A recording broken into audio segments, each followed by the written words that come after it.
Bonjour à tous, je reviens comme prévu, comme annoncé, comme promis pour vous donner la vérité sur le spread Trade Republic, la vérité vraie sur des vraies transactions qui ont été réalisées aujourd'hui dans le cadre de mon DCA, de mon plan d'épargne programmé chez Trade Republic. J'avais déjà fait une vidéo sur ce sujet, j'avais cru voir des spreads allant jusqu'à 2,5%, mais j'avais fait une petite erreur dans les calculs que vous m'avez signalé d'ailleurs, et je vais pouvoir rectifier la vérité et donner les vrais chiffres sur le spread chez Trade Republic. Alors le spread, pour ceux qui ne savent pas, c'est l'écart entre le prix d'achat de votre ETF ou de votre action et le prix de cotation au même instant sur le marché de l'ETF et de l'action que vous visez. Donc j'ai réalisé aujourd'hui mon plan d'épargne dans le cadre de mon DCA habituel qui est présenté ici pour le mois de juin 2025. J'investis dans deux ETF SP500, le BNP Paribas Easy et le Invesco S&P 500. Et j'achète également 13 euros par semaine de Tesla, donc une action américaine. Alors on va regarder les spreads tels que je les ai constatés au 23 juin 2025 puisque les ordres ont été exécutés sans frais puisque sur les plans d'épargne programmés il n'y a pas de frais de courtage chez Trade Republic. C'est un des avantages de faire un plan d'épargne chez ce courtier. Oui, mais y a-t-il des spreads? Parce qu'on accuse beaucoup Trade Republic d'avoir des spreads cachés très importants. Alors est-ce que c'est vrai? Alors, on avait déjà constaté lors de la précédente vidéo qu'il n'y avait pas de spread sur les ETF SP500. Eh bien, je vérifie régulièrement chaque semaine. J'ai également vérifié à l'occasion des achats réalisés aujourd'hui. Et même chose, je ne vois pas de spread. D'abord, pour l'ETF Invesco S&P 500, mon ordre a été exécuté à 16h44 au cours de 1031,10 euros la part. Donc je suis allé regarder dans le carnet d'ordre sur Boursorama à combien cotait l'ETF à cet instant précis, à 16h44. J'ai trouvé deux transactions, une à 16h28, une à 16h55, et on était entre 1031,43 et 1030,10, donc à un niveau vraiment très proche de l'exécution de mon ordre chez Trade Republic. Si spread il y a, il est en tout état de cause inférieur à 0,1%. Donc vraiment des frais parmi les plus bas du marché, puisque je crois que les plus bas, ça doit être peut-être Saxo Bank à 0,08%. Donc on est à ce niveau-là et peut-être probablement en dessous. Moi, je pense qu'il n'y a pas de spread du tout sur les ETF S&P 500 en tout cas. Ce que je constate, c'est souvent des écarts inférieurs au centime. Alors sur l'ETF BNP Paribas Easy, donc celui-ci, l'ordre a été exécuté aujourd'hui à 16h55.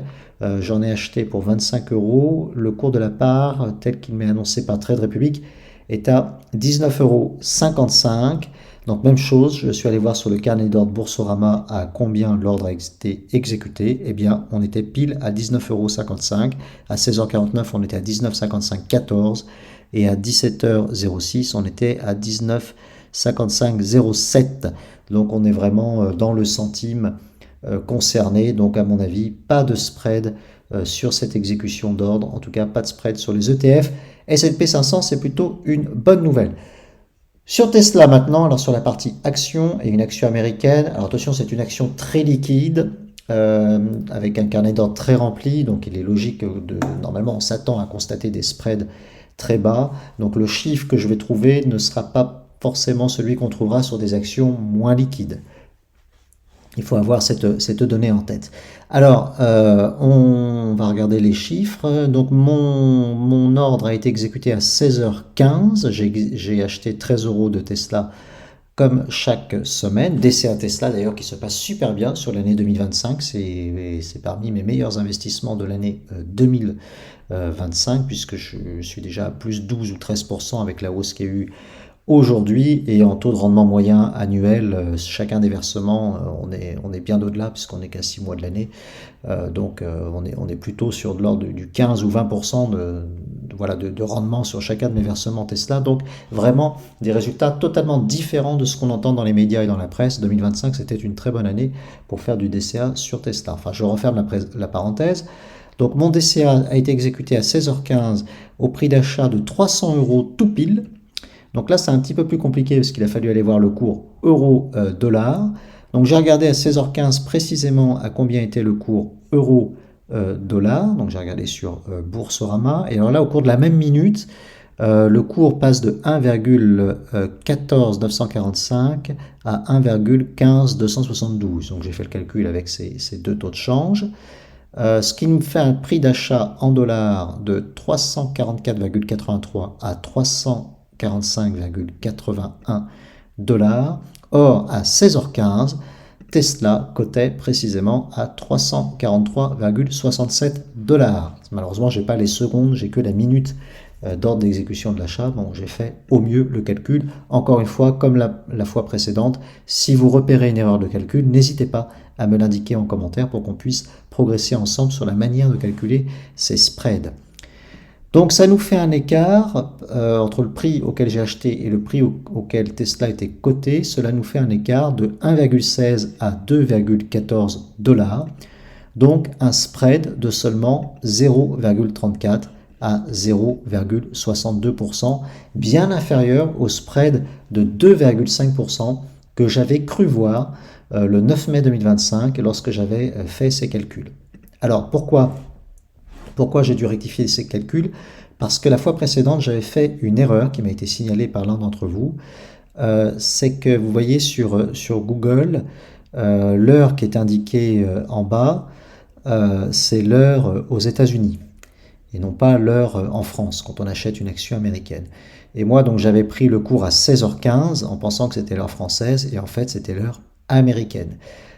Or, cette journée-là, Tesla avait baissé au cours de la journée. Et au moment où mon ordre a été exécuté, plutôt à 10h du matin, heure américaine, le cours de l'action était un petit peu plus haut. Donc en fait, le spread était plus bas. Donc j'ai recalculé le spread de ma transaction du 9 mai, qui n'est pas à 2,5%, mais qui était à 0,6%, donc à peu près le même spread que l'on constate aujourd'hui avec la transaction du 23 juin. Donc moralité, je suis plutôt satisfait finalement. J'étais un peu inquiet lorsque j'avais calculé le spread de 2,5% la fois dernière. J'ai même hésité à arrêter mon DCA Tesla, puis je me suis dit, bon bah après tout, c'est le prix à payer pour pouvoir faire des achats fractionnés sur cette valeur. Donc j'ai poursuivi mon DCA Tesla et je ne le regrette pas. Mais maintenant, je suis quand même satisfait et motivé à continuer ce DCA chez Trade Republic parce que je m'aperçois que finalement le spread n'est pas aussi élevé que ce que je le craignais. Il est entre 0,3, 0,4 à 0,6%. Donc pour moi, c'est un niveau acceptable. Là, c'est la contrepartie du fait de pouvoir faire des achats fractionnés et même si on fait des achats d'actions américaines pleines et entières chez d'autres courtiers, on aurait du mal à trouver des frais aussi bas. Certes, ce qu'on peut reprocher à Trade Republic, c'est que ce sont des frais invisibles et on aimerait bien connaître précisément le spread à chaque transaction, mais sinon le niveau du spread, pour le moment, ce que j'observe, c'est qu'il n'est pas déraisonnable, il n'est pas excessif. Et donc je suis assez satisfait du coup de ces plans d'épargne programmée chez Trade Republic. Voilà, donc petite vidéo qui vous a donné la vérité, ma vérité, sur le spread chez Trade Republic. Si vous avez des commentaires, des observations, n'hésitez pas. Je vais continuer à suivre le sujet du spread régulièrement. Je regarde presque chaque semaine pour vérifier qu'il n'y a pas de problème dans l'exécution de mes ordres. Ce serait dommage de se faire avoir avec cette histoire de spread.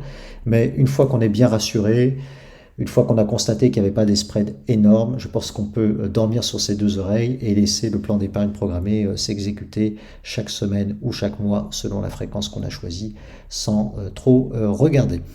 Voilà, merci de m'avoir suivi, puis je vous dis à bientôt pour des prochaines vidéos. Ciao!